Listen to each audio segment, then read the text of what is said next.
திருப்பூர் மாவட்ட விசைத்தறி உரிமையாளர்கள் தொடர்ந்து இரண்டாவது நாளாக வேலை நிறுத்த போராட்டத்தில் ஈடுபட்டிருப்பதை அண்மை செய்தியாக பார்த்து வருகிறோம். இதுகுறித்து முழுமையான விவரங்களுடன் இணைகிறார் செய்தியாளர். வணக்கம் பாலா, விவரங்கள் என்ன பதிவு செய்யுங்க. நிச்சயமாக நிஷா. அதாவது திருப்பூர் கோவை மாவட்ட கூலிக்கு நெசவு செய்யும் விசைத்தறி உரிமையாளர் சங்கத்தினர் தொடர்ந்து இன்று இரண்டாவது நாளாக வேலை நிறுத்த போராட்டத்தில் ஈடுபட்டுள்ளனர்.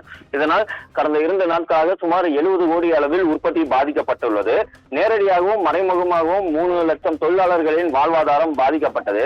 அதாவது கடந்த 2021 14 கட்ட பேச்சுவார்த்தைக்கு பிறகு 2022 கூலி உயர்வு குறித்து ஜவுளித்துறையினரிடம் விசைத்தறியாளர்கள் ஒப்பந்தம் செய்துள்ளனர். ஆனால் கடந்த 2022ஆம் ஆண்டுக்கு கூலி உயர்வு உயர்த்திய பிறகு தற்போது வரை அந்த கூலி உயர்வை வழங்காமல் ஜவுளி உற்பத்தியாளர்கள் இருந்து வந்தனர். இதனால் பல தடவை அவர்கள் அணுகியும் தற்போது வரை அந்த கூலி உயர்வு வழங்காததால் விசைத்தறி உரிமையாளர் கோவை திருப்பூர் மாவட்ட விசைத்தறி உரிமையாளர் சங்கத்தினர் வேலை நிறுத்த போராட்டத்தில் ஈடுபட போவதாக தெரிவித்தனர்.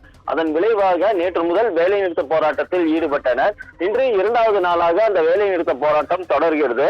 உடனடியாக மத்திய மாநில அரசுகள் இந்த பிரச்சனையில் உடனடியாக தலையிட்டு இதற்கு ஒரு சுமூகமான தீர்வு காண வேண்டும்.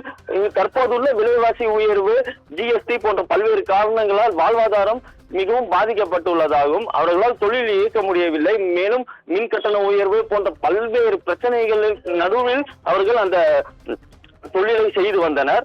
தற்பொழுது தொழிலை செய்ய முடியாத நிலைமை, அதாவது விசைத்தறியே அழிந்துவிடக்கூடும் சூழ்நிலையில் அந்த அபாயத்தில் உள்ளது. எனவே உடனடியாக இந்த பிரச்சனைக்கு மத்திய மாநில அரசுகள் தலையிட்டு சுமூக தீர்வு காண வேண்டும் என்று அவர்கள் கோரிக்கை வைத்துள்ளனர். நிஷா, விவரங்களுக்கு நன்றி பாலா.